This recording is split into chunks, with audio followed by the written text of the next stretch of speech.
And here with us in studio, Republican Congressman from Georgia and member of Foreign Affairs Committee, Representative Richard McCormick. Congressman, wonderful to have you in studio. You're one of our favorite guests here on American Agenda. First, I want to get your thoughts on what's going on in Israel, but then I want to talk about something very important, an act that you have introduced. But first, your view here. What should the United States be doing? Well, I'm a foreign affairs guy who has, especially in the Middle East area, having a long-term relationship with Israel, both as a civilian and a military guy. I understand that they are an independent, sovereign nation. They have to make some hard decisions. There's no way you're going to be able to fight these people without going into Gaza and actually going door to door. They're going to do exactly what we did in Iraq, where you're actually going to take casualties. Some civilians are going to die. It's going to be horrific. There's some hard times ahead, but that's what they have to do to clear out a very evil enemy, somebody who would literally decapitate babies. Yeah. This is a bad scenario, so I'm hoping we can get through it without the mass casualties that often happen in these scenarios. Yeah. Unfortunately, that seems like that's the way it's going to have to be. Let's switch gears now to another war, the war in Ukraine. You say you came up with a plan. It's called MAKE Putin Pay. Make him pay for the war. We spent a gargantuan amount of money over there. Here, what's the plan? Lay it out for us. So if you look at what we spent, $113 billion, about $47 billion of that actually made it to Ukraine. A lot of it went to the UN, went to USAID.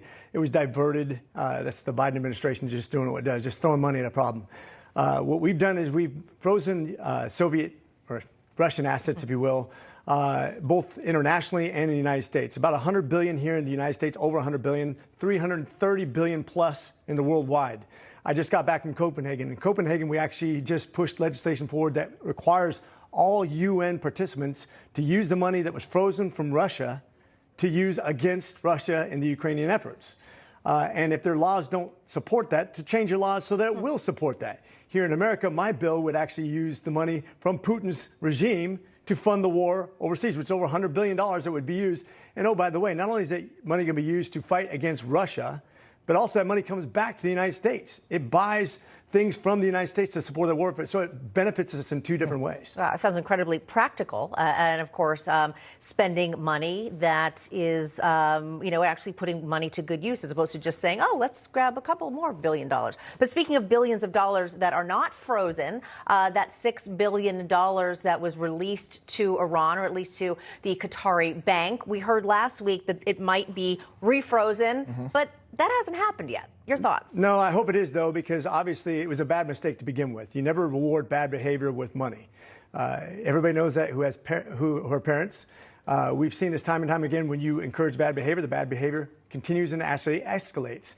If you don't think that they had a reason to take hostages before, now they certainly do. It's been monetized.